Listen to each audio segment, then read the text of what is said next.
We're gonna call to the order negotiation meeting. It is 6 p.m. Tuesday the 8th. Do a quick roll call. Chris Young, Seth Thompson. Corey Slides, Amanda Ball. Jeff Winslow. Cindy Glavin. All right. Take a look at the meeting minutes, approve the meetings. Are there any questions or concern with meeting minutes? I haven't seen it yet. Look good on our. And Mr. Junt had identified 2 typos that I had in there, so. So then Amanda would going to be polite. We'll English teachers at the high we'll go ahead and correct those minor typos and whatnot, and we'll get them set up for approval. All right. We exchanged proposals last week. We, being that we're facilitating the meeting, are prepared to respond to the board's proposals. And then, we can go from there. So. Let's dig in. Board proposal number 1. Outside of the fact that we're losing the 007 and some of us are sad by it. Being the James Bond School District. But we're good with that language as it's. So then, what I would, if you're good with that, we'll prepare a tentative agreement document for your review when we get together. Sign off on that, and check that one off the list. Yep, that'd be great. Board proposal number 2. We are also good with that one as well. We're on a roll. Let's keep the momentum. Okay. All right. Board proposal number 3. We're good with that.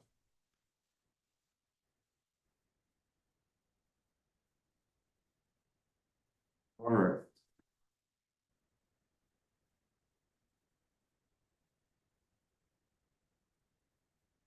Board proposal number 4. We did have a question with number 4. Is this a package proposal or can this be line item, if you will? Well, I would say, I certainly think you have the ability to counter back, as you see fit on that. But we'd sure like to hear, Sure. thoughts, concerns. So with the first part, all certified staff under the contract from the previous Williston Public Schools District 1 and Williams County School District 8 will carry over their existing hours of sick leave into Williston Basin 7, striking that makes sense to us. We're okay with that. Any down at the bottom, any absence may require a doctor's note at the discretion of the supervisor. As we were looking at that, we noted the staff attendance policy. Which I have copies if you want to see them. And then the front is the staff attendance and on the back is just, we got the unpaid leave policy as well. Just for our, well, just see what it was.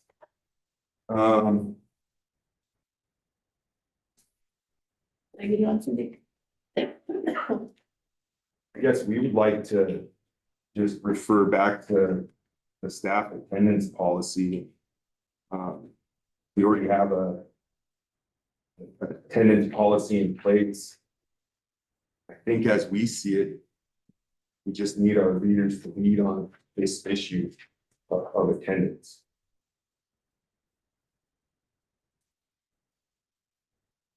Help me out just a little bit with that. So are you saying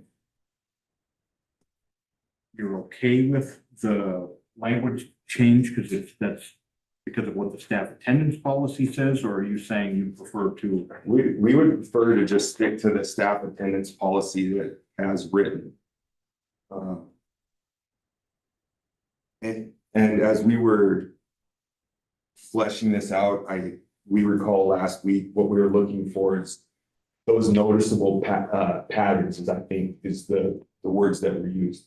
And if our leaders, our principals are seeing those noticeable patterns, if Jeff Winslow is gone every Friday and we notice that for 8 to 10 weeks that I'm taking Fridays off and abusing that, and we start to see those noticeable patterns, we feel like in the staff attendance policy, our principals, our building principals should be able to go in and lead on that issue.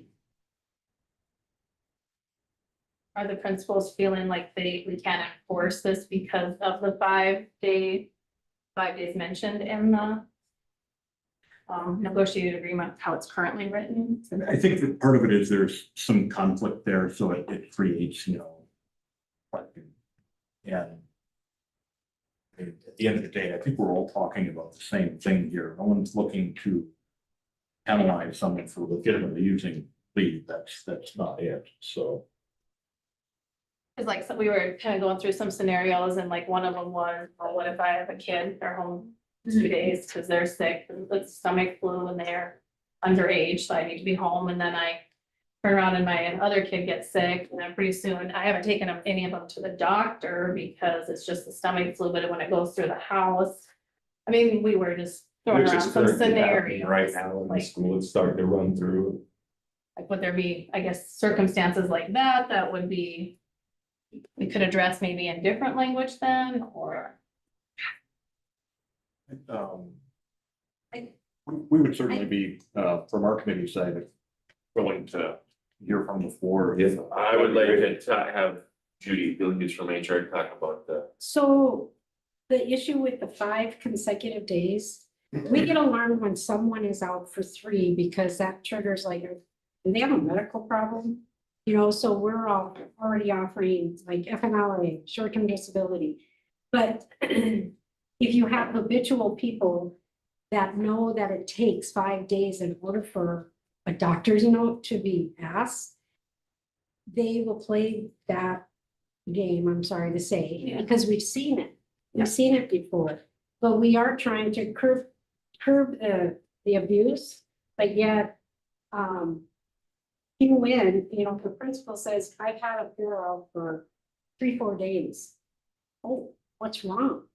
I don't know, she's been sick, We'll kick in and start communicating with that person and saying, is there something medically wrong? Do you need to take some FMLA? What do you got going on? Because there's a lot of it. I feel like our people are either falling through the cracks for a legitimate reason, or they fall through the cracks because there's an abuse going. And by locking us into this 5-day thing, it makes it very difficult. So our principals, like at this point, are they not allowed to, I guess it would be write up an employee if they have consistent absences? Not if it says, or if it says, I need a doctor's note after 5 days, they know that.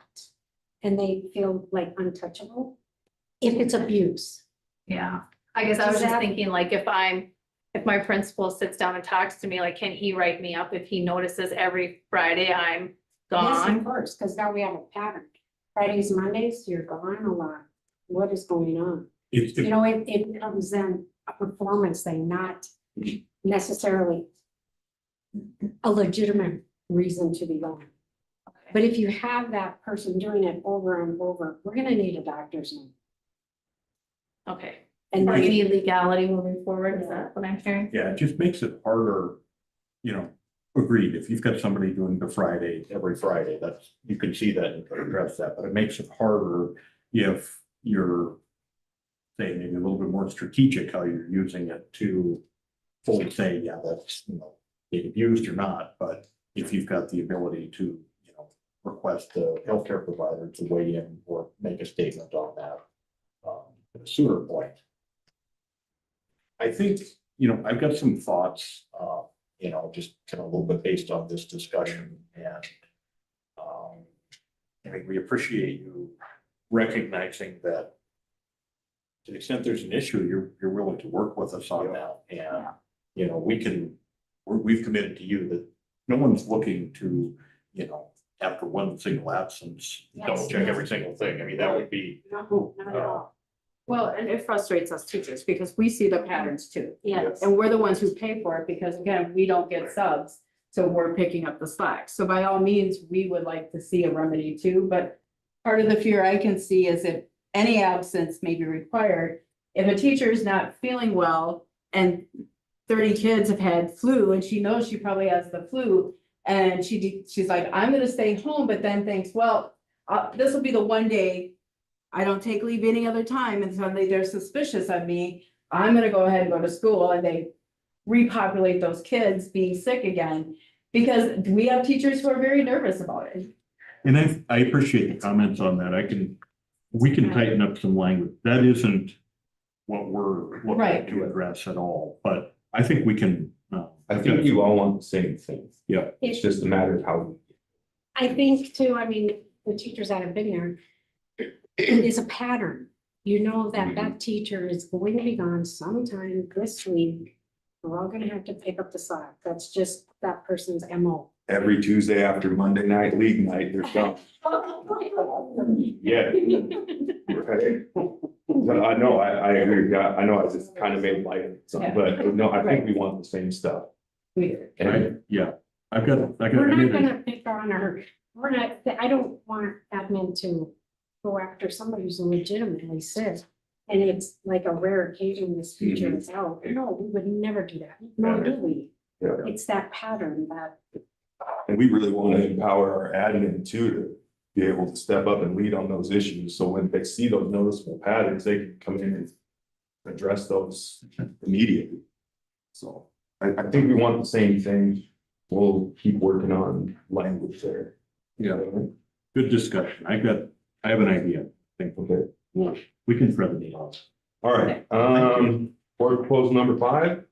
I think we're still waiting on, Amanda can probably talk this, but I think we're still waiting to get that piece of Yeah. the sick leave. If Judy's still okay, I know we got an email Yeah. tonight, but it looked like there was still some final changes in. Just one little grammar. change, we have to take the word employee out Okay, and it's for family. It's part of the definition. We just have to take a word out. But other than that, what you received is a final less one word. okay, so we can print it now and look at it and Yes. then, and you guys will get copies or have copies too? Yep. Okay, Yep, I think that's exactly it. I don't think, I mean, take a look at it. We're, with the exception of what, Judy had said there may be a little tweak, but I think that's kind of where it's landed where it's at. But take a look at it and let us know if you have any, feedback or anything, but otherwise that, probably can be one that we move on in TA, but we know you want to see it. Okay, so moving forward to number 6. And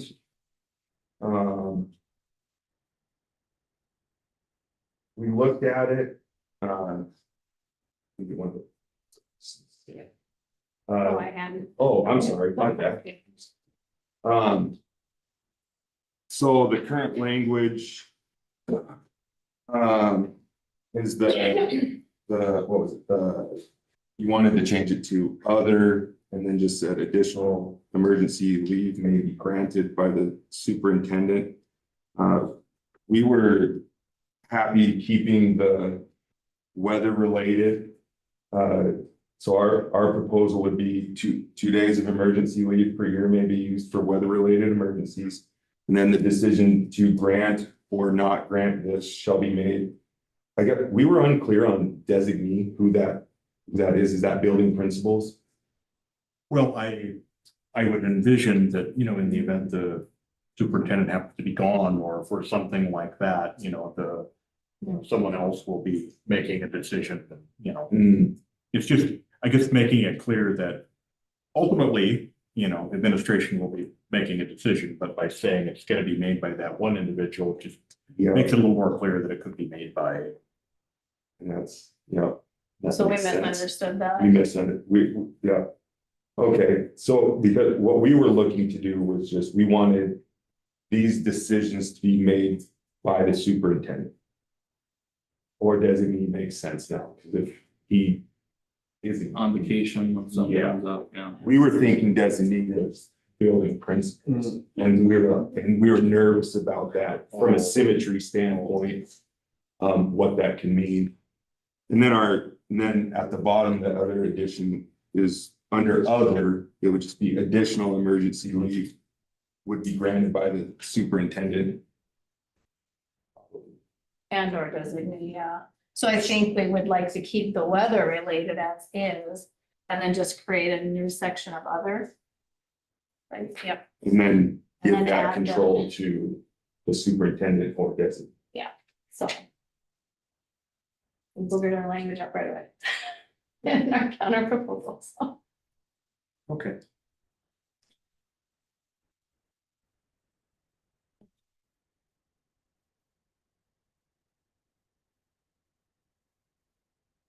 Was there a feeling that it was too broad by removing the weather-related 2 days? I'm just wondering from your perspective, because it looks from my appearance that they were opening it up for more available leave, and that way in different emergencies, so. And I know you guys are adding your intent is to add the other additional as a secondary add, but was there a specific reason to keep in weather related?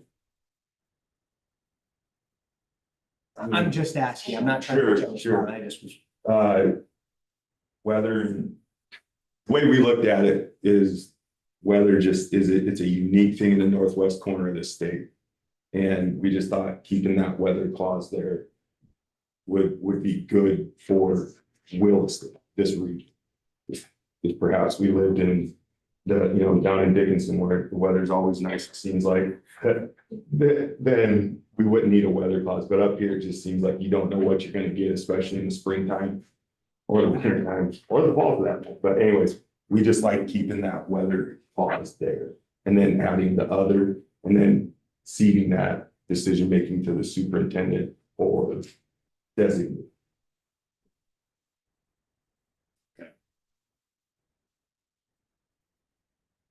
All right, number 7. And this goes to unpaid leave. The way we looked at this, Okay. yep, there we go, unpaid leave. We just looked at, our proposal is any unpaid leave should be run through the superintendent. Or we should have, or this, Well, I was thinking about that, so I was thinking we should probably add that on too now. so. And the reason being for that is a couple of things. One, consistency, running it through one person, Dr. Germanson. And then also from a privacy and or comfortability standpoint, Cindy brought up some really colorful examples. They even made me blush, but the idea of potentially standing in front of the board and talking about their reasons for their unpaid leave, that created some nervousness and apprehension, especially as we asked other teachers about what they thought of these things over the week. And that was met with a lot of nervousness and apprehension. And then also, from our standpoint too, we feel Dr. Germanson's involved in the day-to-day operations. The board isn't as involved in just the day-to-day operations. So we'd like to just keep that under his umbrella is how we see the unpaid leave. We could just run that all through him. And I guess we wanted to clarify too, is it all unpaid personal leave or is it all unpaid any leave? Because it falls under the personal leave benefit at the top. So I didn't know, are you guys thinking like, is it just personal or are we standing up here talking about our health issues? I think that's where a lot of the nervousness came in. I don't really want everyone to know about my health, but. Yeah. I mean, I think we were talking just personal leave. I will go back and double check to make sure I'm stating that right. I mean, the point, I guess, was that it's the board that's, you know, contracting with you for some amount of time and, you know, individual contracts there and, you know, having the parties who are the contracting parties, you know, involved in that discussion was the purpose behind that. That's some comments, I think. We just want to make sure that all of their accruals that they have, whether it's personal or sick, they've been used prior to an unpaid request happening. To prevent people from possibly stockpiling their personal days, if you will, and taking it, that kind of thing. That is an issue. So they don't have to exhaust all their leave before they ask for unleave pay? No, they, Then maybe that needs to be changed, because to me, that would make sense that Yeah. you've exhausted all of your leave, then you're coming and asking for unpaid leave. That's my personal opinion. yeah. And, yeah. Is it like a lot of personal, a lot of sick? Well, because teachers have only two pots, personal or sick. Sometimes their sick is not used necessarily for being sick. So, we just tighten it up a little bit.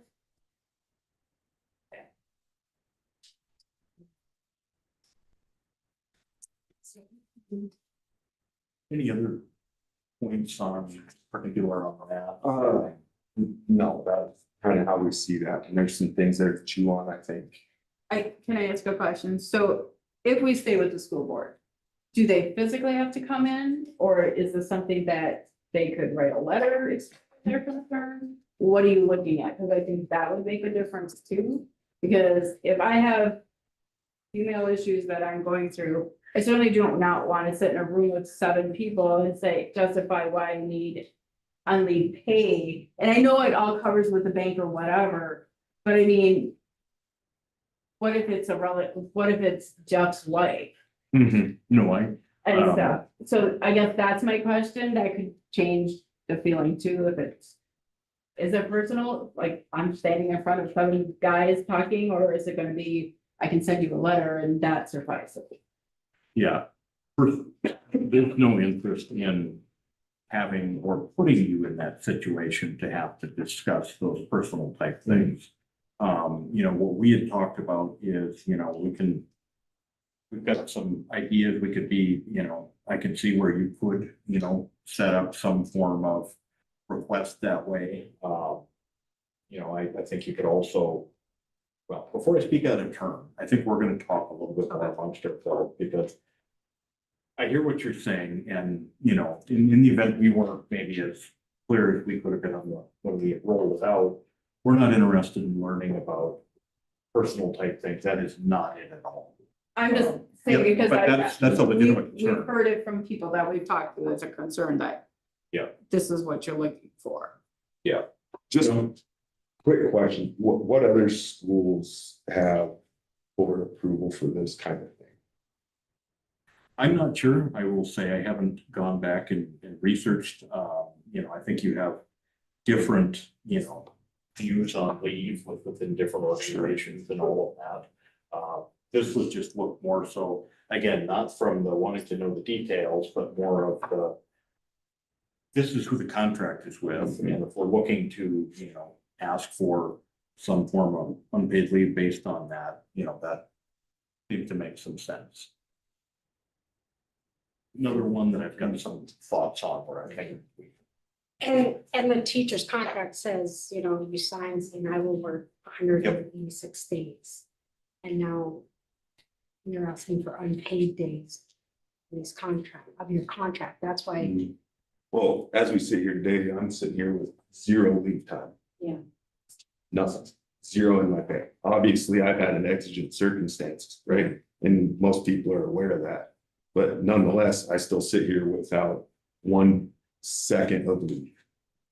and if it is a medical thing, again, we jump in, now we can offer short-term, long-term. Let us help you. On those serious circumstances, sure. It'd be part of, just to piggyback on what Judy is saying there, by going to the superintendent, you're asking the superintendent to modify a contract that the board has, itself executed there. I've got a couple ideas. Appreciate the feedback on that. All right, that was number 7. Here we go. Number 8. And then, Amanda, you have it. Yeah. We're in there.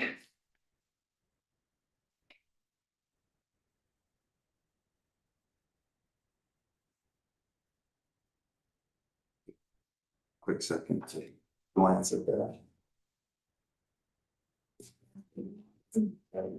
Yeah, bye. Right, so board proposal, number 8, all teachers must comply with the licensure requirement of North Dakota Educational Standards and Practice Board. The proposed language, was if a teacher's license, the board proposed that if a teacher's license lapses, their contract is voided. Right there.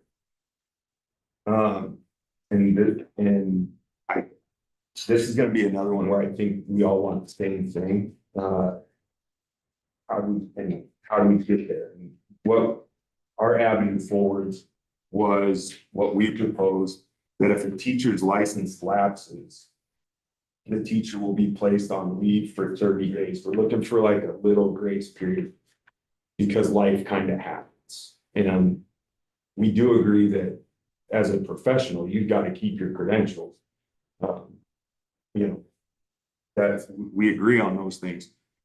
Also, life does come up.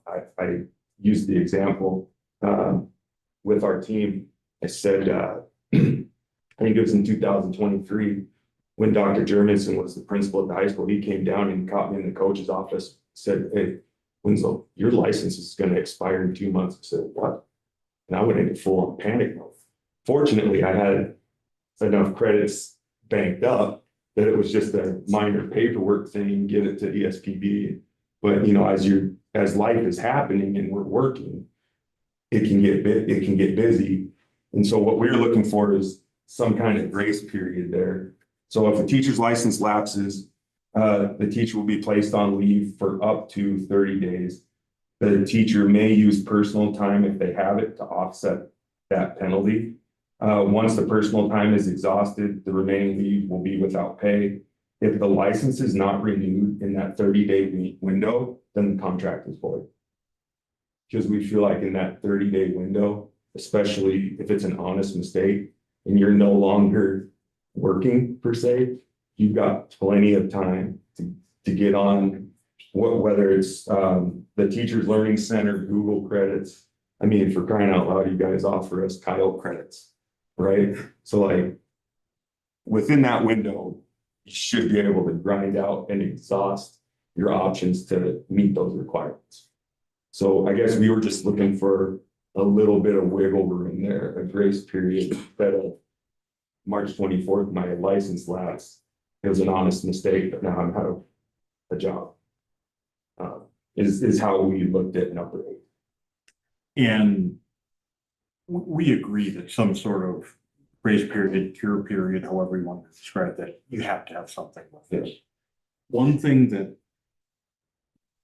comes to mind, and I appreciate the effort put here, is while I don't envision that this is, something you'd see often, but if somebody's really reading that language particularly, if I want to get, the 30 days, I want to take 30 days off and I know it's going to be without pay, it would give me an option to not renew my license and then do it right at the very end. You know what I'm saying? I do see that as for all of our loophole unpaid leave folks that read letter of the law. For that reason, I've got, my mind is going right now. Again, Because The unfortunate thing is we write contract language a lot of times for those very situations that one person might be looking Right. to go after or whatnot. We know that 99%, 99.9%, you know, that's not something that would cross someone's mind. So don't take it as an indictment of, you know, that, but that's one thing, and I guess that I think I might want to work a little bit more with here. because I think we want the same thing here, because these folks that are intentionally using their licensure, letting it lapse and have zero intention of renewing, which we've heard there was a handful of cases that was in fact the case. Folks didn't intend on renewing their license. Not only are they hanging the district out to dry, they're also hanging their fellow teachers out to dry too. So the last thing we want to do is sit up here and advocate for those folks. So I think we want the same thing.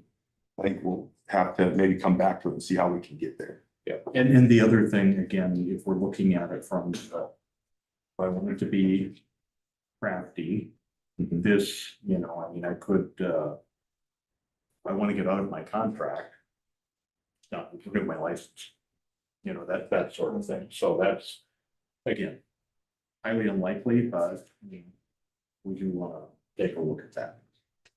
Because I think it's not. All right. Forward proposal number 9. We agree.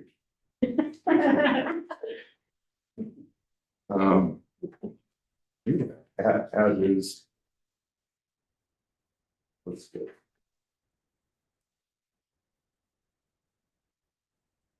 That takes us to 10.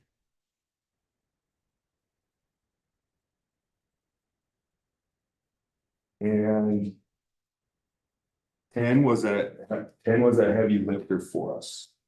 I guess the first thing is this an entire package deal? There's a lot to unpack in 10. I guess what I would say is kind of what I mentioned earlier, you've got the ability to respond back on how you know, I mean, how you feel or what you think is, you know, what we think is appropriate. In our counter, you know, we certainly may maintain all of those. I don't, you know, I guess what I'm trying to say is,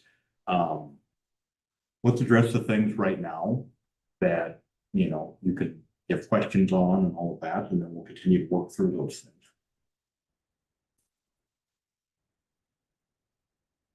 All right. So with the first part, the schedule will be based off of the building schedule. As we looked at that makes perfect sense. I think we have it set that way right now, but to us, that looked okay. Then we went down the rabbit hole of if an emergency happens during the teacher's duty-free lunch, the teacher is expected to appropriately respond to the needs of the students and the building.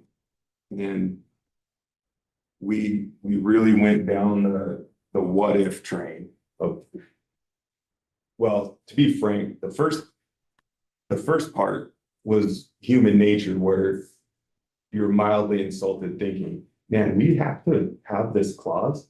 Like that was my personal first reaction was, do we genuinely have teachers that aren't responding to the needs of our children in an emergency? That was my first response. And then anger kind of followed up behind it. And so there's a lot to unpack there. One point I do want to make. This is another one of those situations where this isn't throwing a blanket and over and saying everybody has done this. That is, that there was a situation though. And that's what this arises from.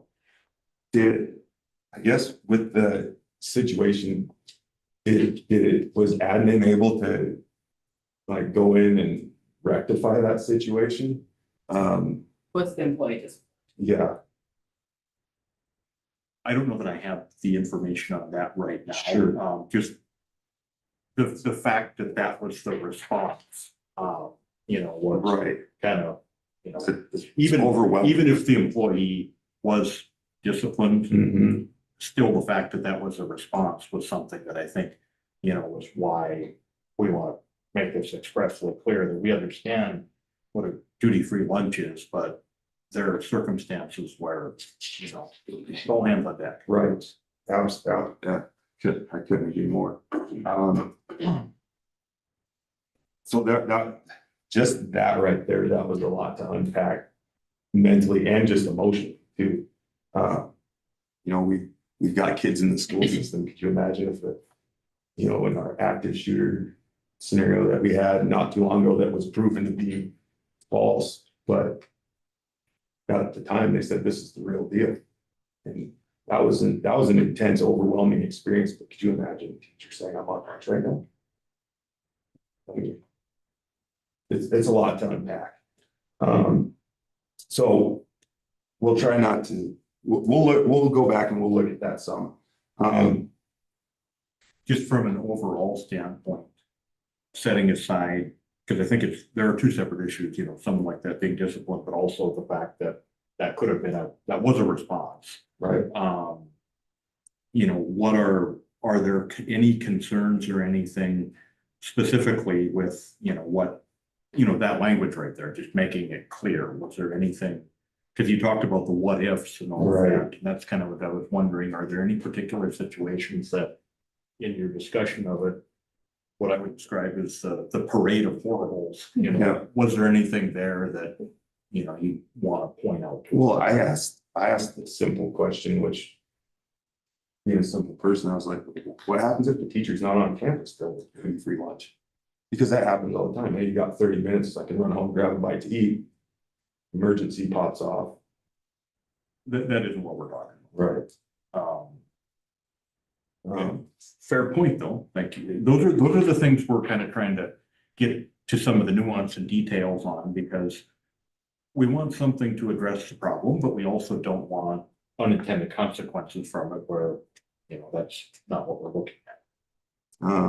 Okay, and I think then, another situation we just talked about too is maybe define emergency maybe a little bit, because there have been fire drills during duty-free lunches.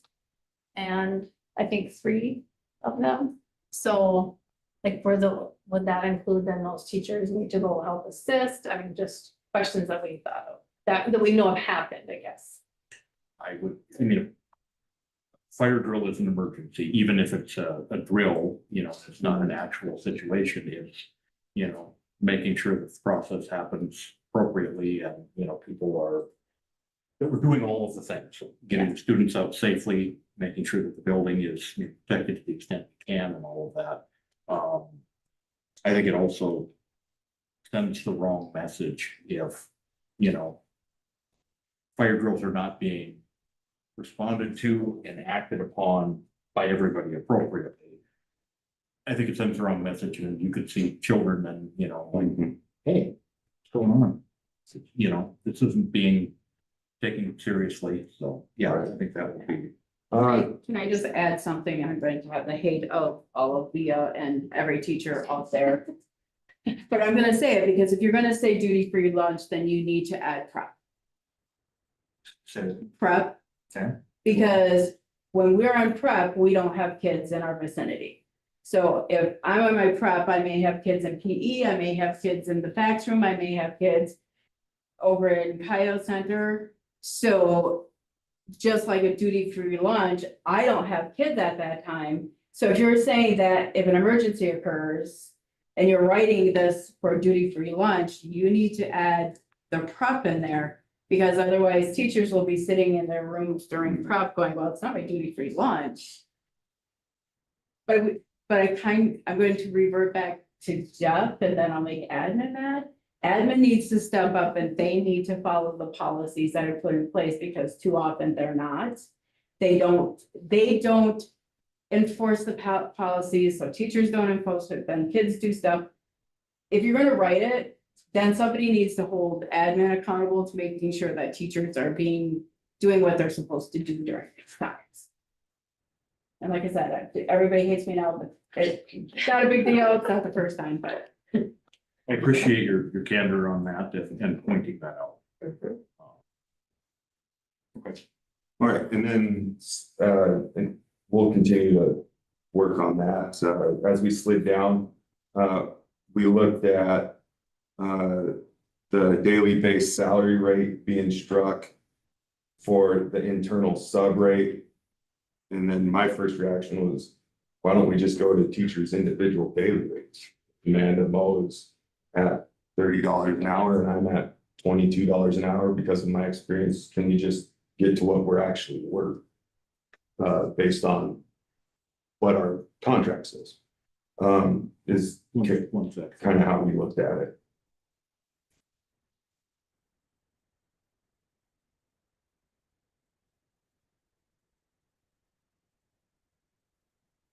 I guess part of the thought behind this was, you know, you are subbing, you know, and there is a internal sub rate, you know, and just what would be more appropriate as far as, you know, just by nature of it, you're, you know, subbing for someone during this amount of time, we have internal sub rate on it rather than being the full rate, I guess.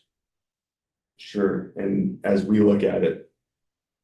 With the teacher's individual rate, is kind of the angle we're coming from it. I think there are. Differences and nuances to a certified staff member as opposed to a substitute teacher.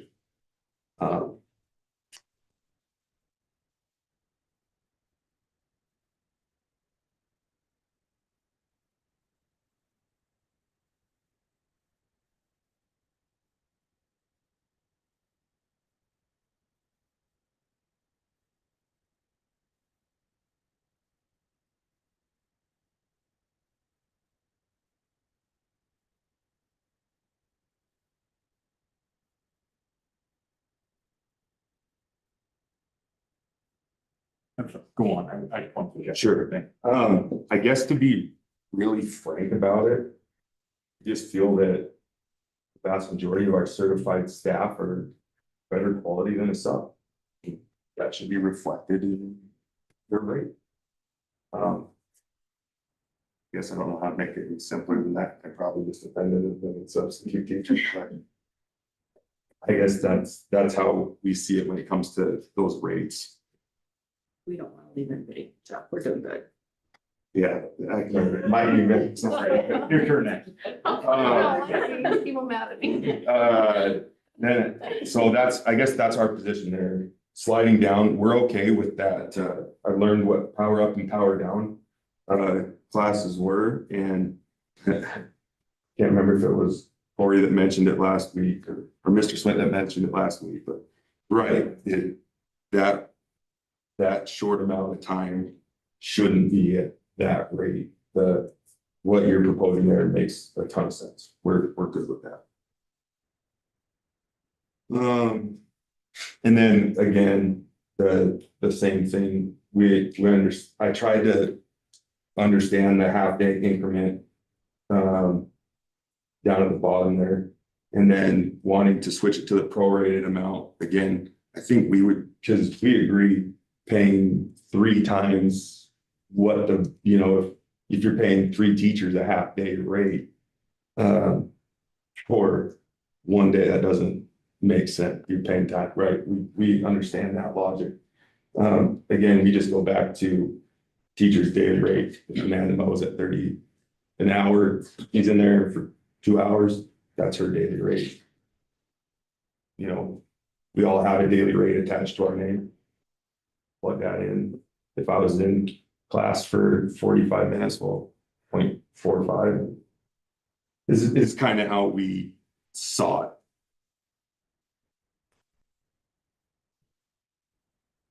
Oh yeah, we're still on the same one. All right. Over to substitute teachers, F. The sub-secretary being struck from there. I guess we asked the question, what problem does it solve striking the sub-secretary? What issues are you running into with having the language that's as is for section F? I think the point would be that at the end of the day, it is the building administration's responsibility. And just rather than, specifying it as the subsecretary or the building administration, we're just making it clear where the responsibility lies there. Just to make it more clear, I guess, if you would. I don't know that it's a, I won't say burning problem, that's not what I'm trying to say, but it's, if we're gonna say who's responsible for something, we should, at least, be a little bit more tighter on that, I guess.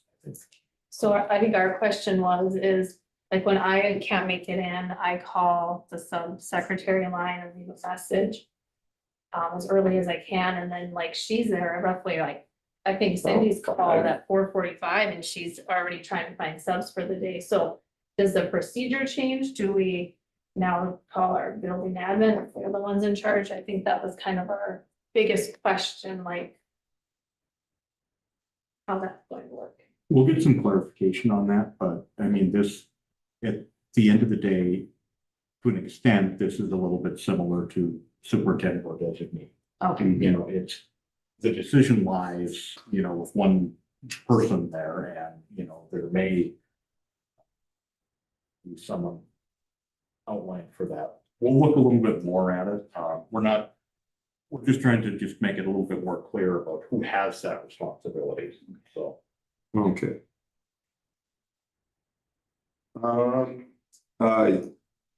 G was struck out, the way we looked at it, we were told that the intent that it was a round prairie kind of issue. We looked back all the way to some D1 stuff and the multi-grade classroom extra compensation that was there. So I guess we just feel like it doesn't really hurt anything. Let's keep it there in place. If there are intent, I think I was posed this question. Well, technically, wouldn't that be a high schooler to an extent? Like, for example, I teach FIAT at the high school. Hey, you're in class 5 periods a day, and it's all 9 through 12. Technically, that's multi-grades.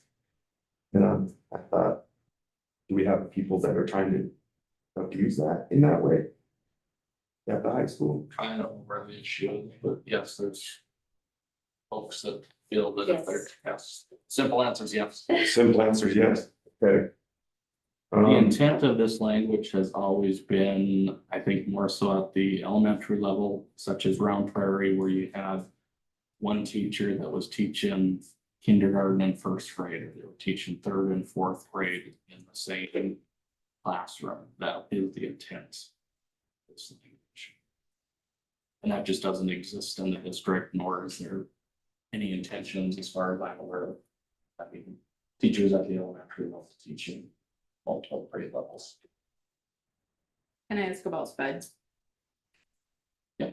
Sped will have K through 5. Self-contained classroom. All day long. Would that not fall underneath that? It's not the intent of the Okay, language, no. yeah. The unintended consequence is that people are attempting to abuse that specifically because. It's in there. So the intent of it was specific. And the abuse of it has made the reason that it needs to come.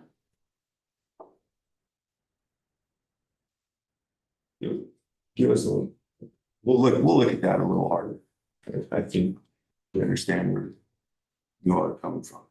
Would we be in agreement though right now that there isn't a situation where it applies right now? Respectfully, I do understand your point on, asking about sped, set that aside, which I agree that's not what that language is for, but we do agree though that that's not applicable right now. Not yet. I'd have to get in and just look and research that. That'd be something I'd want to take maybe a harder look at to see if there are still cases where this applies. If it doesn't, then I'd like to just kind of flesh that one out. Understood. I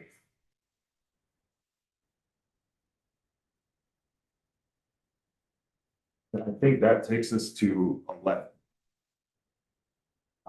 And 11, That's just something we haven't had enough time to look at, so we're okay. Looking at that, get it later. Sure. Moving on down the line to 12. Yep, and then it's number 12, we looked at 12 and I think that we'll, wait until the end of the process to agree on 12.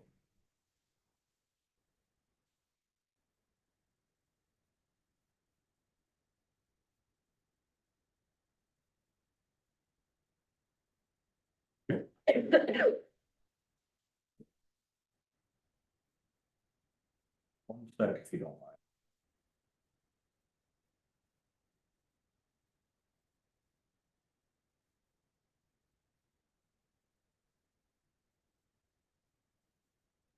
So, on number one, changes there, we have tentative agreement on that. We get a little work proposal number 2, we have a tentative agreement on. Work proposal number 3, we have a tentative agreement on that. When we talked through 4, got some things to address and look at there. 5, you just got the information on that, so we, kind of keep it, like a little bit of feedback, but, suspect that was moving towards the PA as well. 6.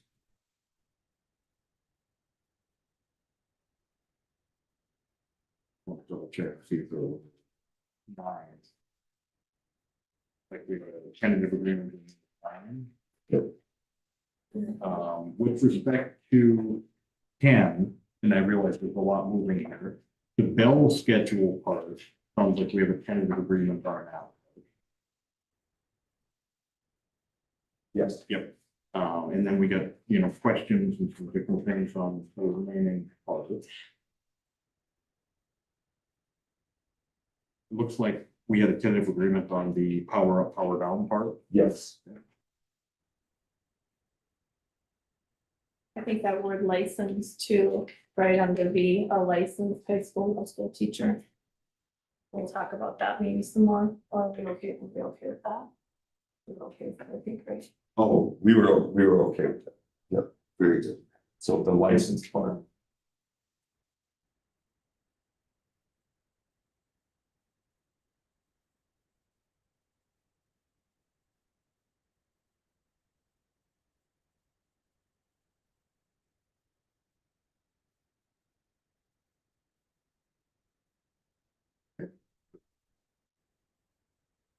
Yeah, and we touched on the power up, power down, I think.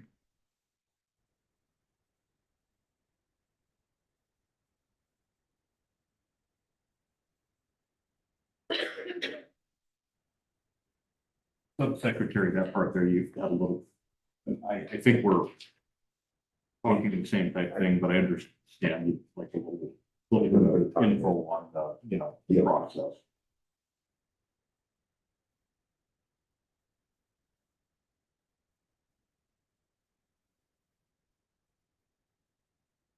Oh, I guess did you address, on 10, the very last line, student contact time? That this applies to classroom teachers at the 5. Oh, so it is the goal of the district that all K4 teachers will not be assigned more than 325 student contact time minutes per day. This only applies to classroom teachers as defined as century code. Yeah, just the very bottom line. I'll be honest with you, I kind of just went past it. I don't have a note on it, so maybe give us a little bit more time on that one. My first reaction is how much time do we got to talk about century code, but give us a little more time if you would. We would appreciate it. Yep. We can formulate an opinion on that. Yeah, I think that was, unless anybody else from our committee had questions or anything. Yes, we did. Right, yeah. Okay. Yep. Okay, well, maybe we should, what do we got right now? maybe take a little breather, bathroom break kind of thing, and then come back in 6 minutes, 5, 6 minutes. Might take a couple minutes. We're but- in caucus. I Yeah, think. it'll be a couple of minutes, but we'll certainly be in contact with you here. Okay. So I'm gonna go ahead and turn the recorder off. It's 55.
22.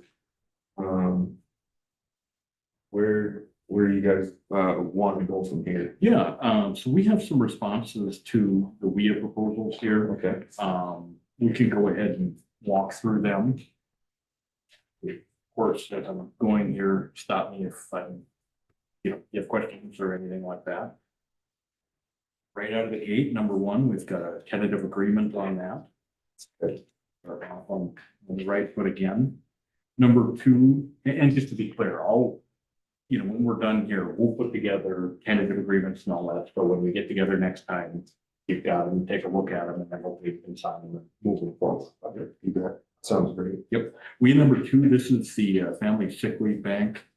We've had, we've both been talking about this. I think it's pretty darn close, but we realize that, you need to take a look, and we're gonna go ahead and do that, and then hopefully we can wrap that one up at time. Number three, this is the proposal in which under preparation time, you're looking to take out, it is a goal and specifying that, there's a minimum of 300 hours uninterrupted classroom prep time. Minutes. Or excuse me, yeah, minutes. I would take 300 hours. I Prep know. time.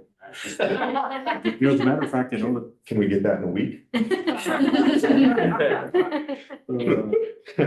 My bad, I'm sorry. no, as you say that, I can remember one of these past contract negotiations. I did the exact same thing. I was calling it 300 hours of some minutes. So, and 300 minutes. yes, Okay. taking out impractical. Just as I kind of alluded to, this is, we've talked about this one a handful of times in some other contract negotiations. I understand what you're saying, that, right now it seems a little bit, it's a goal and less impractical. This is one where we're not going to be able to modify that. Couple reasons, I guess. One, there is no way to, I would say expressly guarantee without 100%, with 100% certainty that, that would happen. At the same time, based on our discussions, there hasn't been a situation where people aren't getting this. What I would really point to is there's already protection, based on the teachers' negotiation statutes and some case law that, this isn't something that the employer or the district can just say, well, it says it's a goal and I'm not going to meet the goal and I'm not going to do this anymore. And there's an obligation to interact, in good faith with each other during these negotiations and through the administration of the contract.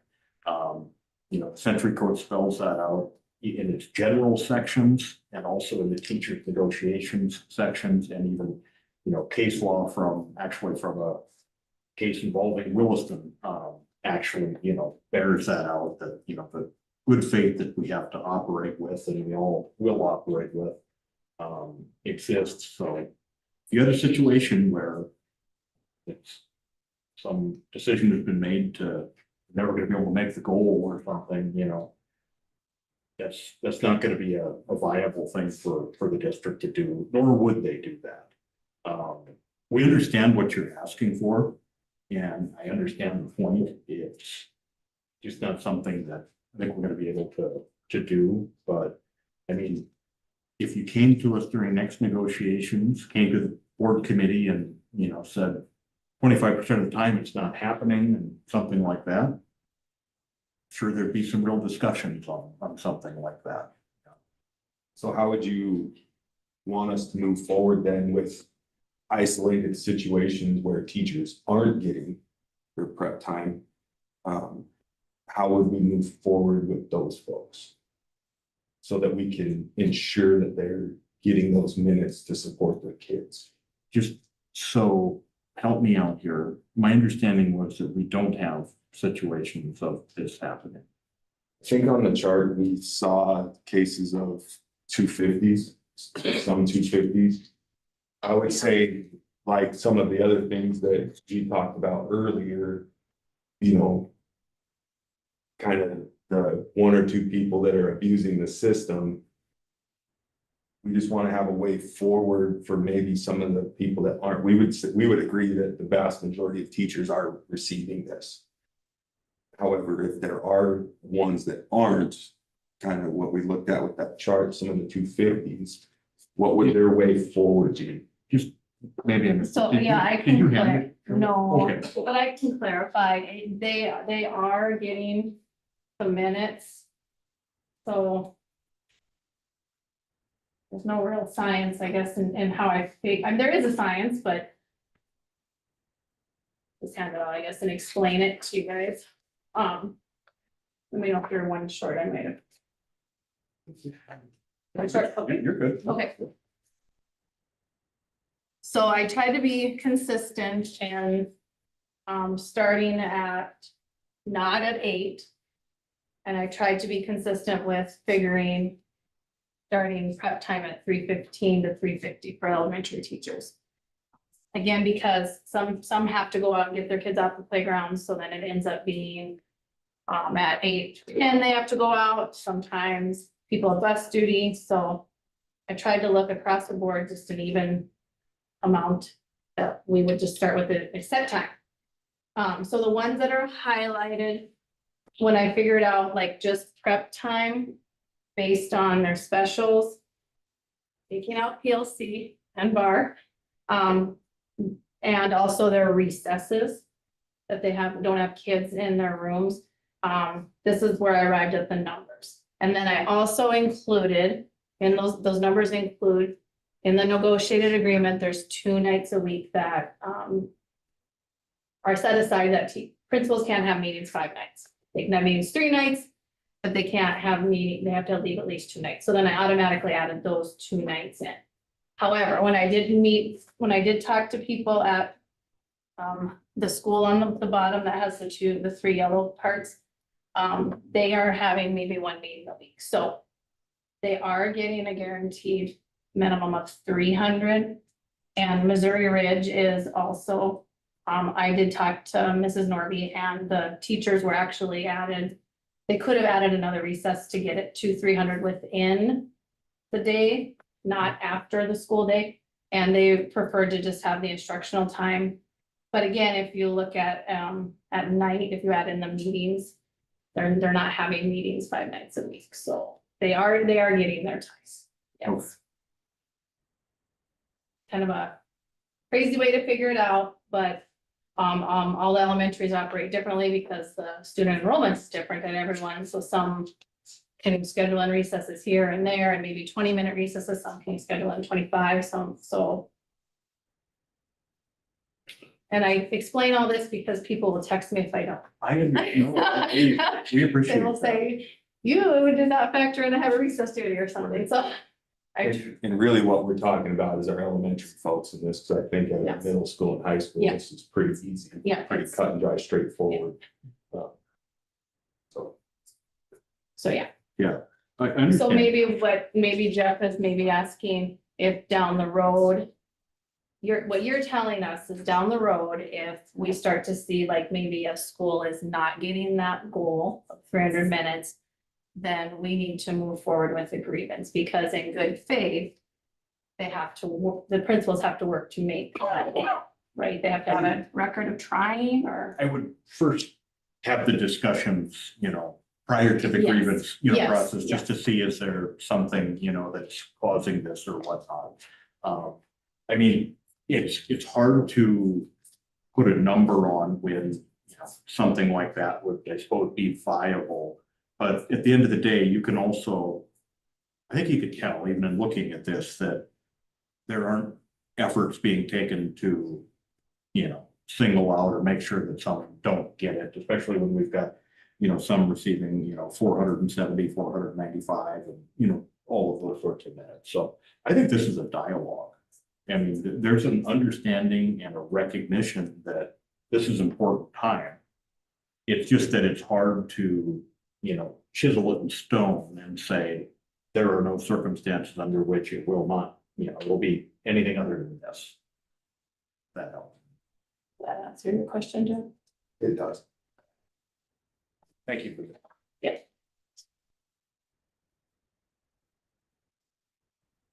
How do you see the unless impractical part? We kind of see it as discretionary. I know it goes back to what you had said, like, hey, we've got to be operating in good faith, that's the standard. What's impractical for one building principal might not be impractical for another building principal. I think it's fact specific, and I know that's maybe not a satisfying answer, but I mean, when you include language like unless impractical, it's making it clear that it can't be an arbitrary, I don't want to do this.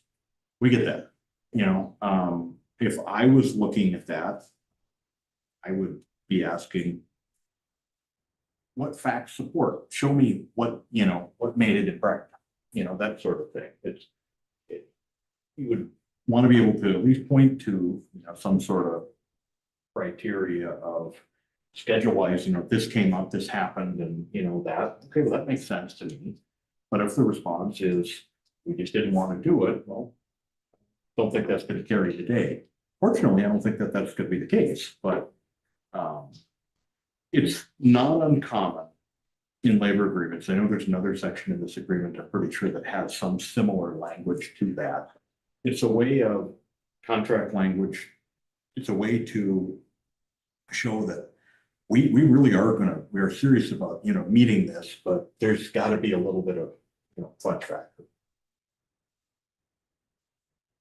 Good discussion. Over to number 4, that is the extra duty pay. Once we kind of get into the economics, as we've said as well too, we'll go ahead and work through that. Number 5 on the professional development, what I would say is this: we like this proposal. We've got some questions that we kind of want to work our way through before we can maybe formulate a little bit something more on that. Some of the questions, right now, the way it's structured, to kind of get credit or whatnot, if you would, you have to submit through the form by August 15th. Has there been any thought about when would you have to make the request? That, as I understand that's I've already done it and I need to kind of bring my receipts. The whole point being is this is getting back to, when the district is, making its plans for, some of its professional development, classes, if you would, and that, just so there's got to be a time period. So we don't really know. I don't have a hard date, but we'd kind of like to get a little feedback as to, when do you think it'd be reasonable to know? And we'll also be kind of looking at, what our lead time is, I guess, too. And I think that's an excellent question. And I'd say at a previous school that I worked at, we were required before the end of the school year to let our admin know what type of PD we were looking at for the summer so they could approve it. And then we needed to give proof by August 1st so that they knew which and what PD we did not want to attend. By August 1st, the district should have out what they were looking for to have at the beginning of the school year. And then we would say, we'd like to substitute this PD for this PD. And then if they disagree, then we would have an alternative backup. So you're looking at the end of the school year to share with your admin what PD you're going to do for the summer and get their approval. And then by August 1st, you would be looking at turning in your stuff and saying, hey, instead of going to Wesley Fisher again, I'd like to stay in my classroom and work. And that worked. It worked. Okay. Yep. And I thought, Mr. Swint last week had a pretty valid point too, when it came to, there's some things that the district rolls out in regards to like vision and how we want to move it, and that is essential. So we want to make sure we acknowledge that in there too. So I like that. We like it. Let's just figure out how we can give the language correct so that it makes sense for everybody. I think it's just a process perspective, you know, when the district wants to make sure that if they're bringing in whoever, which is typically charged by the number of people we're planning on training, that half the folks aren't opting out of that, they pay for the full. Exactly, well, and that was with us, we got like 3 days that we could choose from not attending. But there were certain days you had to attend because of state requirements or whatever, so. Yeah, no, this is one, it's good, we like this, and this is. Need to get some nuance to it, I think we can. Do that, so. Very good. So moving forward with that one, is that something that maybe at our next meeting you'll have language for us, or would you like to see us draft that in a way? I think this is one I'll go ahead and take a stab on. I've got, I can see it. I don't know how to describe it. Sometimes I can kind of see some of the things we need to put in there, because next time we're gonna be coming with our tentative agreements on, you know, a variety of different things. And like I said, some of your proposals we kind of needed, just to talk through a little bit more rather than spelling out, putting a proposal together. And I guess I never would have thought that, you know, the end of the school year, you know, was a good benchmark marker for doing that. I was, you know, thinking it was be a different time frame. So that's why this discussion is helpful. Most teachers know by the end of the school year what's out there and what they want to be able to take. What we want Makes to sense. do. Work around our, you know, luxurious vacations, everything. Yes. I like your sense of humor. Not everybody appreciates it, so you know, but I still put it out there. Williston Clark is calling our names. All right, we have proposal number 6. This is the request for an individualized contracts to include the specific assignment and the work location. I guess I do have one question. I think when we last spoke, we were maybe going to be checking to see if you had any other contracts that had that. Any info on that? And if not, that's fine. Right, the closest comp that we had was Minot. Minot has this language. And that was the one that I kind of pulled up. As far as the most relatable comp, I guess. That must be pretty new as well. So I've seen their contract before. Just what I'm thinking in my mind is I'm just curious, since it would be new, what their experience has been with it. I guess, you know, this is a hard one we're kind of piggybacking on your next proposal as well. So I mean, maybe I'm going to try to talk about it together a little bit. We agree that a robust communication line about, you know, reassignment type situations and all of that is absolutely imperative. We could tell the passion from our last meeting. I appreciate that. And, you know, I think we also indicated there is a 100% commitment from administration that, you know, nobody wants to do this to start with, you know, so let's make it as, you know, best we can, you know, and at least, you know, problematic and all that. So we can tell you that the communication, you know, channel is going to absolutely be there. Locking it down into the contract specifying those particular things makes it pretty difficult though. Yeah.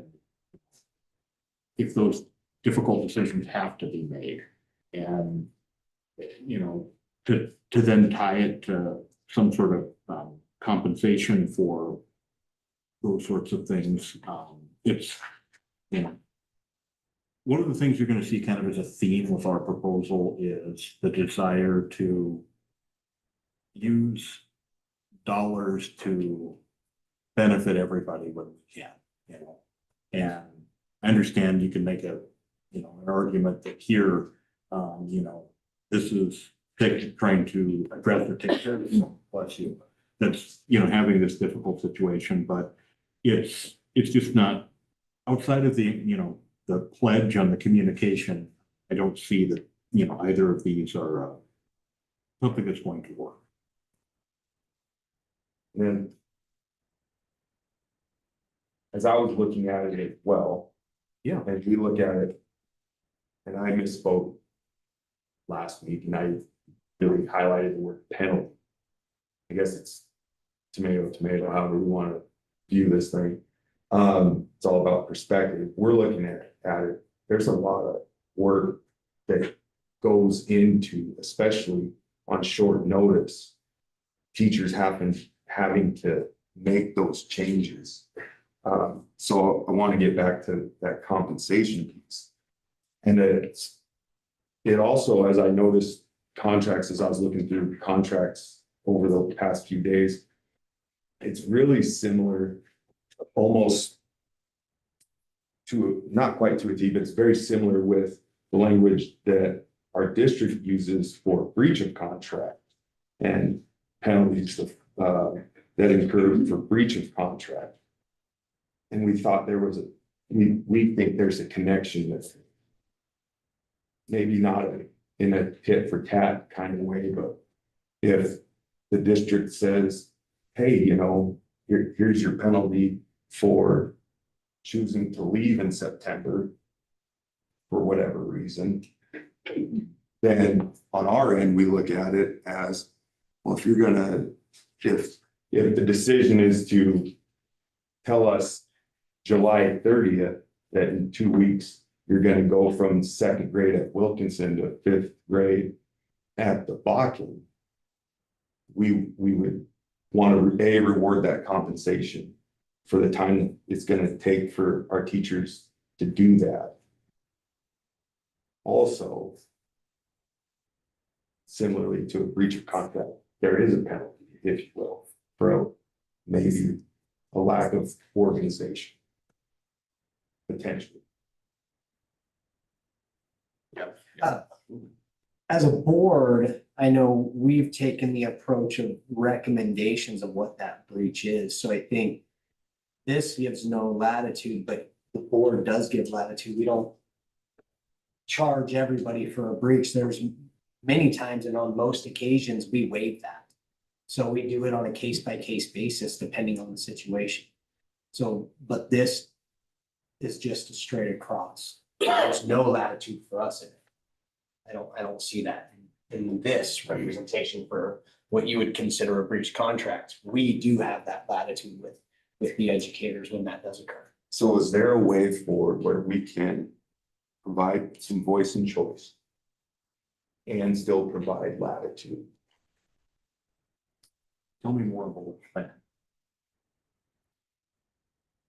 So even if a compensation or a penalty is not invoked,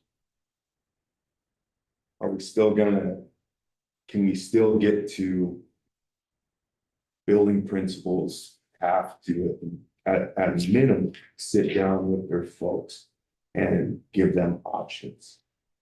For example, if I just spent my last 22 years in education at Rickard, and I was told in July, hey, you're now going to Wilkinson.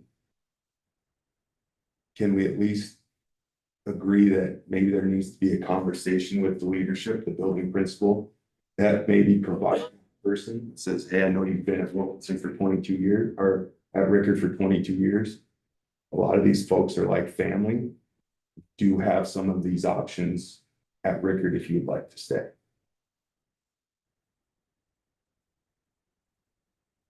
I think from the board's perspective that we absolutely agree that there should be some communication factor, and I would point to action that the board took specifically when that didn't occur.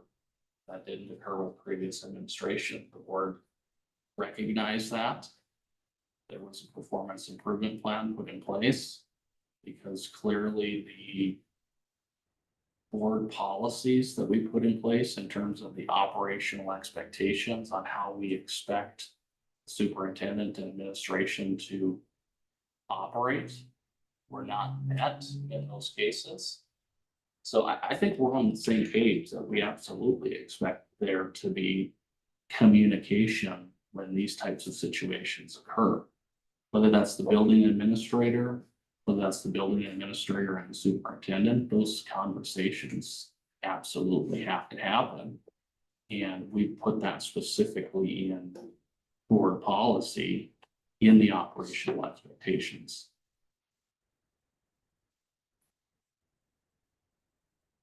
That's in operational expectations. Yeah, I could get you the specific number.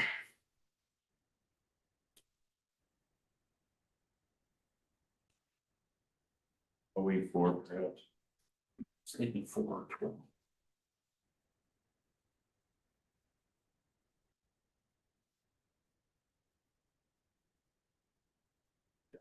I think, I mean, in our discussions on this, we recognize that, it does create disruption and different things like that, so,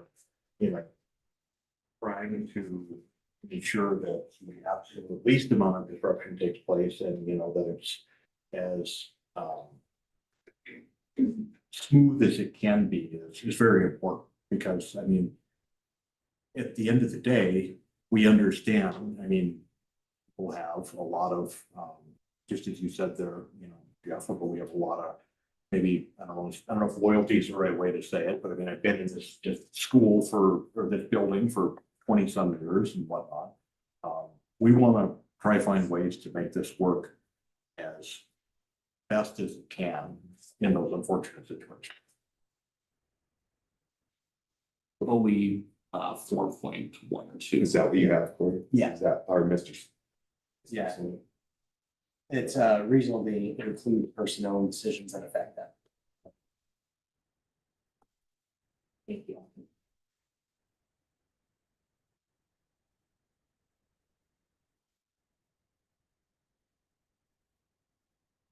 Eight, yeah, I think I'm probably gonna talk about 8, 9. And a little bit together here. What I would say is this. We haven't gotten into these are, technically, we're looking at, non-economic proposals, although this isn't taking a shot. Some of these have some dollars tagged to it. Yes, I get that. We need to get into the nuts and bolts of, more economic proposals, because, there's a decent, quite a bit of cost on some of things. And, we've previously kind of communicated that our thought process is taking dollars and trying to get the greatest, bang for buck, so to say. So that's something that, as we're thinking through this, that weighs on, how we're looking at doing this. At the same time, we haven't gotten there, I guess, and we looking at all those other things. That kind of hits on, 8, 9, 10, just points I do want to make. And this is to an extent back of the napkin math. So, you can pick it apart a little bit, but just using rough numbers, like proposal number 8, you've identified that it's, roughly 113,000. If you divided that out, last contract, I was looking at some previous numbers. Proposal number 9? Yeah, Okay. yeah, I'm sorry. Yep. Last contract, I was looking back through some of the documents from that contract negotiation. We had 356 certified staff at that point. If you did the math on that, $113,000 spread out amongst that is, like $320 a person per year. Again, that's, some roughness to that number. Same thing with, proposal number 10 on the special education piece. What I'm about to identify here doesn't even address the 3 days, but the 275,000 that we've identified as a cost there. Do that same math, and that's like $773 spread out amongst everybody. And I know that Mr. Junt had, done the math, I believe, on the 3 days, if I recall. Yeah, that was one question I had, was that was not factored into the 275, or was it factored into the 275? No, it wasn't. Okay, so I think 255,000 is what I have for a cost on that, so I mean, we're looking at Then over $500,000 on this. help me on. Explain it to me like I'm a top coach, right? How did you get to the 255 on the 3 days? Is that? We, hold on, Mr. Arnold? Yeah, you bet. I was just figuring it on the number of sped teachers that were listed, but, and that, because it doesn't really specify how many of this, if all the sped teachers were doing the training, or it was just a handful, or. So you use the 30, is that what you're saying? Okay, 30. You could I take. think we had 34, 34, I think was the number we had. And you could calculate out what the daily rate would be. So those are things that are on our mind when we're like I said, we're kind of getting closer and closer to the salary schedule and all of that. So those are things that we think about, as we do this. Yeah, and we know that the sped is gonna be a heavy lift for the district taking that on. And in our very simple approach with special ed, just listening to our folks. If we want to be really just brash about special ed, everything comes down to an extent to just time and money. So we can't provide money. Can we provide more time? If we can't provide more time, can we provide money? And that seems to be the dialogue that we're having with a lot of our special ed folks. In there somewhere, is there a happy medium? I hope so. Again, we're taking on special ed. Used to be with Wilmac, now we're gonna take it on as a district. So whatever we can come up with to do it right for those folks, that's gonna be essential.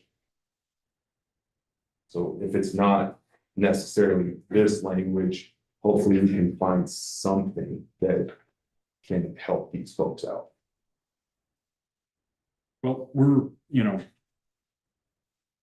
as we're moving forward, I mean, what we're saying is, Let's get to some hard numbers and figure out. yeah, we'll what see things where look all like. these different things land and all of that. Don't take that as a commitment that we're doing it or not doing it, but I mean, when it comes to those, it's economics. Yeah. We'll address that. We can. Further. It brings us to 11, the special education caseloads. Really, this is a situation, I guess, we believe that we already have, studies that are going to take place, through an interim committee. We're going to get good data on that. We're going to get good information. And we're very interested in seeing what that is, what that brings forward, what that recommends, and all of those things. It's our thought process is it doesn't necessarily make sense to make some contract changes and modifications and all of that, or do something if we don't necessarily have the data, that's, about to be put together and studied and all of that. That's a lot of the thought. And we're interested to hear without a doubt what comes of that. That's really what I think the most important thing we can do with this is, as opposed to trying to specify caseload maximums and all of that sort of stuff and whatnot. And then, as we would see it, is one tip of the spear. We would like to be out front leading on this. Two, we also understand that this would have to be an organic, living, breathing document. As things change, we have to be able to adjust to it. So being that we don't have anything in right now, we have to be able to get something in place to help manage caseloads for our sped folks. Again, if it's not this, is there a way forward that we can find something that makes sense, that's maybe comparable with other districts of our size? Again, maybe it's the old sports mentality, but we don't mind leading from the front. We think this is something Williston could lead from the front on. But if not, is there a way forward that we can help manage these caseloads for our special ed folks? Especially the simple fact is special ed teachers are not growing on trees, which, as I'm sure many of you know, and their burnout rate is undeniable. So we just want to try and find a way to help take care of those folks. And again, if it's not this, is there a way forward that we can find something that makes sense for the district and for our sped teachers? Is our Understand that. I think, experience is going to be, part of what's important, as for, transition and all of that, but I mean, what you're getting is there's, a recognition and a commitment from the district that, we understand. I mean, nobody wants to have overload situations. Nobody wants any of that. We recognize that it causes issues and all that. At the same time, locking something down to a specific caseload maximum type situation, not all situations are different. And I mean, even in the proposal here, it recognizes that, that there's some variable level of students based on needs and severity, but it's to an extent case specific.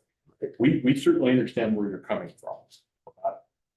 Not suggesting that, but let's see what the experience is, and let's see what we get for information from these interim studies. And how long they're projecting it's gonna take for these studies to be done? that I don't know. 2 years is what I heard. Respectfully, I mean, this was the information in here was, something in your proposal about the study piece. I didn't know it, I guess is what I was saying. Would it be okay if we asked that legal with the sped collective on what he's heard for lending? Put them on the spot, I'm fine. I know you're not ready for this, but have you heard the time period? It's the report is gonna be back to, the bill was signed yesterday. That 1531 was signed yesterday along with the licensure bill. But yeah, it's supposed to report back in 2 years. So I don't know what that study actually looks like. So it could be 2 years, could be 4, could be 6. So it's supposed to be reported back in the next legislative session. Oh, okay, So it's supposed to be in the next 2 years. and then we'll be able to make. Historically, when, at least is how I've seen it, when interim committees meet, there are a variety of meetings throughout that interim period. So, there are discussions that take place. I'm not gonna say it's quarterly. I don't know exactly how they said it, but, information is gonna be coming out and that sort of thing. I think it's important to, pay attention to that and, see what the experiences are and all of that. I mean, getting the actual final findings and all of that is important.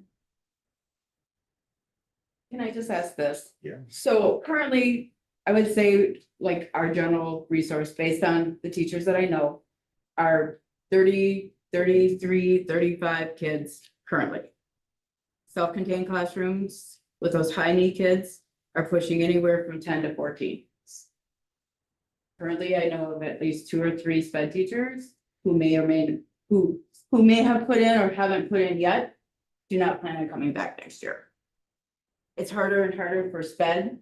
How is the district foreseeing handling when you do not have enough sped teachers to handle your needs and your class sizes in a general sped room is up to 40, 45 kids and your self-contained kids are pushing 20?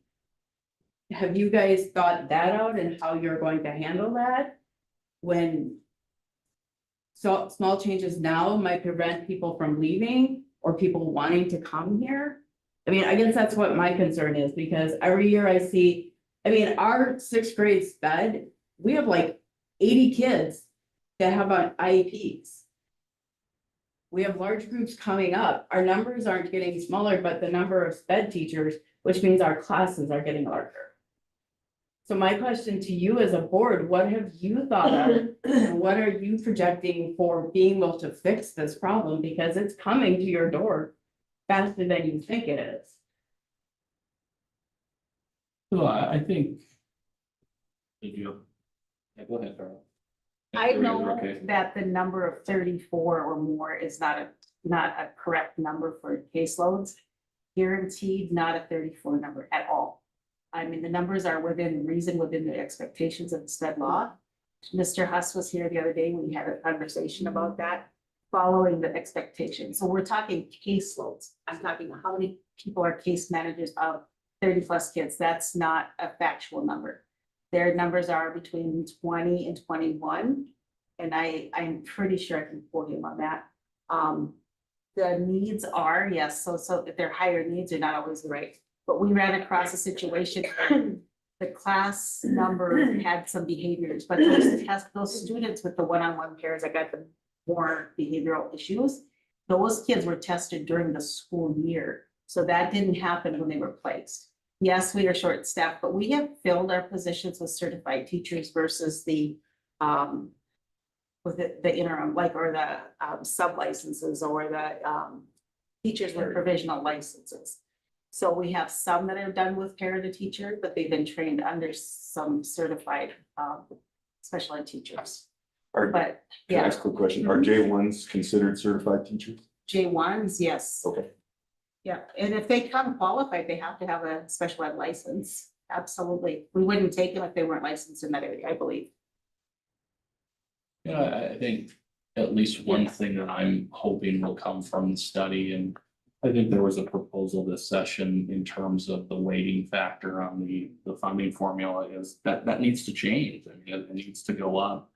And if it does go up, potentially tying that increase in that weighting factor in state aid specifically directed towards, okay, the district has to use that increase in the special education arena, I think that would be appropriate. But, you know, tying into specific numbers here, if they can't find the teachers, I mean, unfortunately, they can't find the teachers. And I mean, we want to keep these as manageable as we can in these classrooms, no different than the general education classrooms. But putting specific language in here, I think ahead of this study is putting the cart before the horse, I think, a little bit, just in my perspective. So I guess how do we see the next 2 years unfolding then? In special ed. If we don't like. Maybe that's not there. If we don't like giving them time and we don't necessarily like giving them money. How do we, so what would change over the next 2 years? Just status quo, business as usual? What I would. What I would say is I think we'll hear from superintendent here, and this isn't something where it's just, pushed off to the side. It's not important. And we'll figure out what happens when the study comes out, all of that. I don't think that's by any means, how it's being addressed, but. I think we're really aware of the numbers increasing. We have 3 more preschool handicap classrooms needing to be open next year. We need to find homes for those. So we're aware that there's another 30 kids coming into the district. Those are those preschoolers. So, we have to start planning for those classrooms and those teachers as they come from preschool. They might be in preschool, this preschool handicap for 2 years. But they're going to be coming back into our classroom. So we have to make arrangements for those kids now. And that's something that we have those conversations with WillMAC about.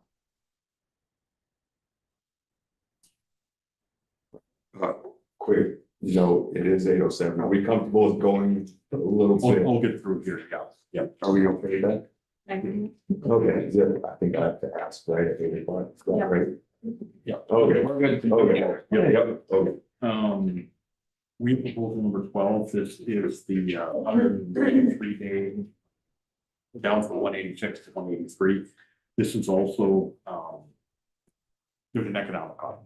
We're needing to see kind of where we go proposal wise, salary schedule for example. Curious, is the salary schedule going to adjust to reflect the 183, or if the intent was to leave that where it was, you know, that's these are monetary items. Do you have any initial thoughts on that right now, Jeff? I mean, just looking at taking the base as an example at 48,000 Sure, divided by sure. 186, there's a daily rate there. Right, If you go to 183, are you guys looking at adjusting that to reflect less days or? I guess it really all depends on how we package this salary. Like I mentioned to you last week. Depending on how you view things, right? If salary base stays the same. And we take 3 days less, that could be viewed as a potential raise. I know it's kind of ambiguous, but I guess we're gonna wait to see what our final salary proposal is, and then how this would affect and tie into that. Thank you. 13. This is the unused salary redistribution for educators proposal. This is one, and if we were to take the funds for those unallocated positions and then spend, I mean, I realize there's a portion of it. I think this would be a very problematic situation. I mean, at the end of the day,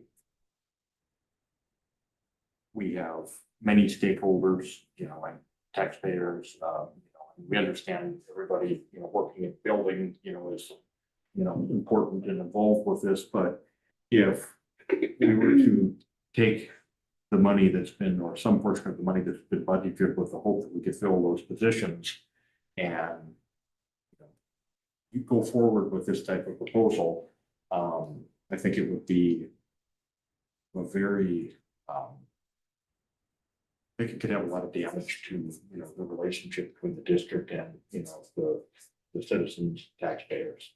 Are you aware of any other similar situations in any other districts? Good question. All right, I'll circle back to that. I know that other districts, Watford City, they have taken it and used that as like the quote unquote bonus. They said, hey, look, there's budgeted money left over. And the original idea actually came from, I think it was Watford. I can't remember the name, but when we were on a joint Zoom call with all the other, what would you call them, education associations from across the state, as we were Zooming and prepping for this, she had brought that up. That's where the original idea came from. And then I thought, great idea in logic. That sounds good. How can we implement that on a much larger scale? And that's where this kind of came to fruition. I just looked at it from budgeting practice. It makes sense to me that we would set aside money for our instructors, FTE, and whatever's left over in some kind of way would come back in a bonus somehow, recognizing that there needs to be certainly a cap and then certainly a minimum standard is what is how I viewed it. But outside of her, no, that's why I thought hey, this is kind of a big, bold way to look at trying to put money in teachers' hands, which we think is important as it relates to the taxpayers. I haven't come across many folks that are opposed to putting money in teachers' hands necessarily, at least none that I've talked to. Respectfully, have you had any discussions with folks out on the street, you know, so to say, about that particular proposal right there? No, Because I do agree with you. I mean, you know, it's one thing to say, you know, people understand that, you know, educators need to be adequately compensated and all of that, you know, agreed without a doubt. It would be another thing though, to see what the response is on something like that, on proposal 13. sure, I would be curious as well. What happens to the funds now? Is it just put back into the general fund if those positions are filled? The goal is to have rollover, right? You need to have a fund balance, and the goal of the district is 15%. Policy 15 to The 20. policy is 15 to 20. We don't have that right now. We're not near that. 6%, between 6 and 7%.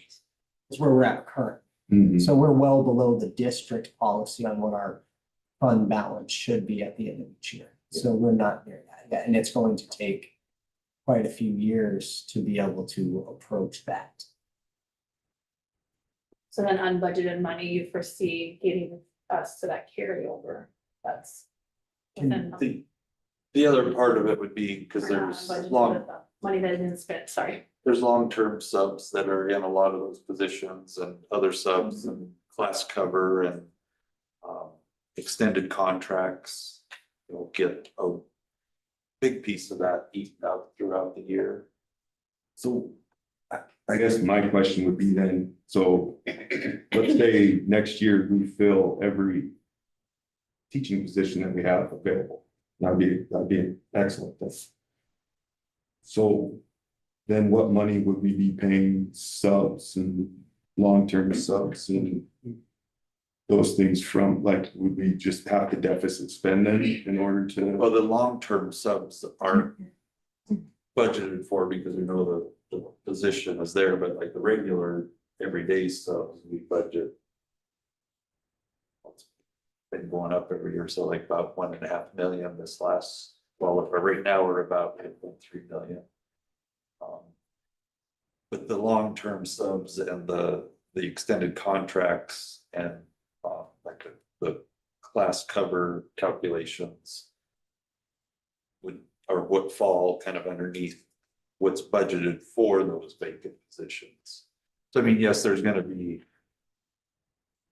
funds left over, but it's not the full amount of what a position would be. We're using that to cover those long-term subs and all those other items. Right, and I think that we recommended that in our cost incurred for long-term substitutes, daily substitute coverage. And then fill the responsibilities of all the unfilled positions first, and then we're still talking about what's left over. Right, and we're saying there's not much left over, or we need to get to our 15 to 20% carryover first. And then possibly see what's left over, or is it just one of those things where really what we want to get to is just a percentage because everything runs off of a percentage? I think there's a couple problematic things on the horizon from a revenue perspective when you look at the school district. If you look at what I think is pretty well locked in at this point is a 2-and-2 increase on the per pupil state aid increase. You more than likely have property tax reform that's going to pass in some form or fashion that's pretty well set in stone, I would say, at the point that's going to cap the local municipalities increase on an annual basis at 3%. Committing and saying we're gonna spend 100% of general fund collections every single year in light of those two things, on top of opening a 600-seat elementary school that now comes with additional operating costs. That's a recipe, I think, for some real fiscal challenges years down the road.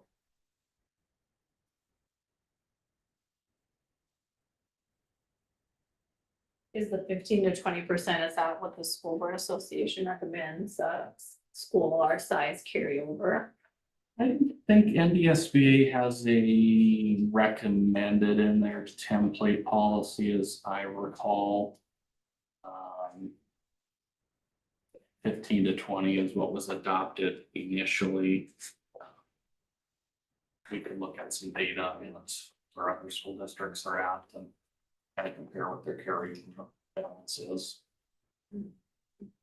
Yeah, I think it's in the fact sheet, right?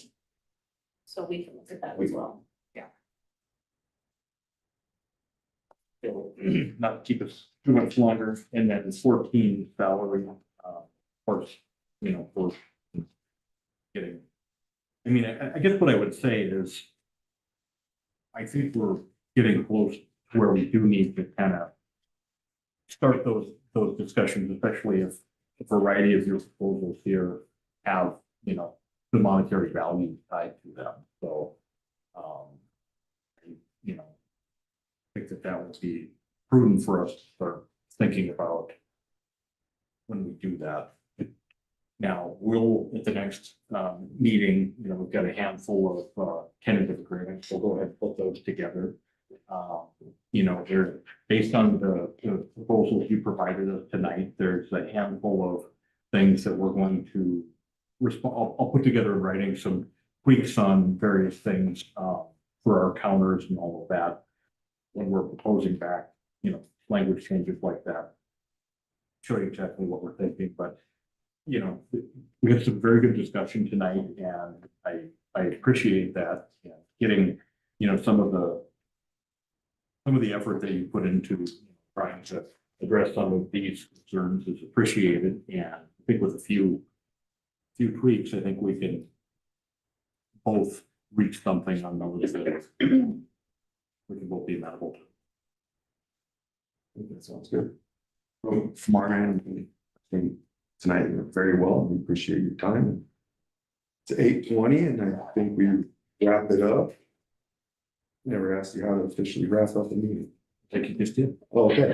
Well, hey, see you guys next week. 3 hours earlier. Yeah, we're going earlier than we did last night. 11:30.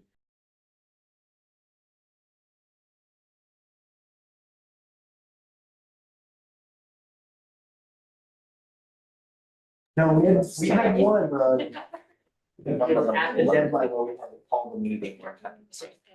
That wasn't. Planning on getting home at 11:15 last Thursday from Towner. The whole day.